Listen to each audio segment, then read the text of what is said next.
Did you watch Drag Race before season 9? Oh, absolutely. I was a huge fan of Drag Race, even since the beginning, since season 1. Did you apply before season 9, or season 9 was the first time you applied? No, I applied 2 other times before season 9. So I applied 3 times total. So after the second time, I took a year off from applying, and because I was entering a really big national pageant called Entertainer of the Year, National Entertainer of the Year, which was 2014. Well, I didn't apply that year, but I had the casting firm contact me, and they're like, please submit this year. We want you to submit. And I told them, I'm like, look, I just spent $12,000 of my money, which is a lot of money to a local drag queen. I mean, it's still a lot of money to me, but back then, like, that was a lot of money. I saved a long time for that. I spent $12,000 to enter this pageant, and I was like, I have to do this. I can't waste that money.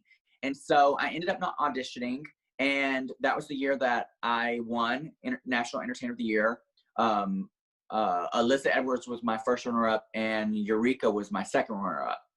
And then the next year is when I auditioned and got cast on the show.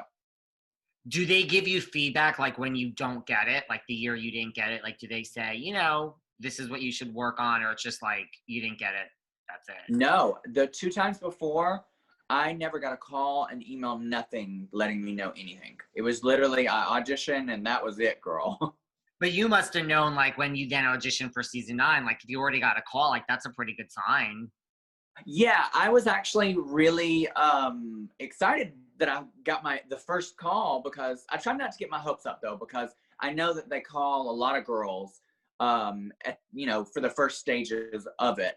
It wasn't until like my second call that I was like, okay, I have a big shot at this. And so, yeah, that was exciting.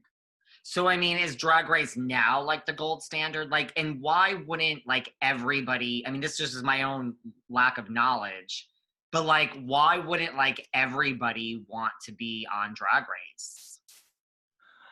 Okay, so I think that Drag Race is an amazing tool. The show, I owe so much to being on the show, to RuPaul, to the casting firm, to the producers for allowing me to be on the show, for sure.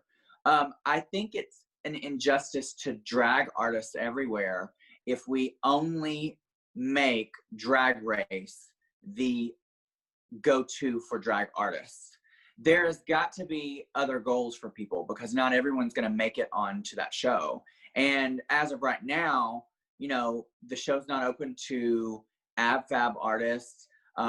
They've yet to have a post-op trans woman drag artist.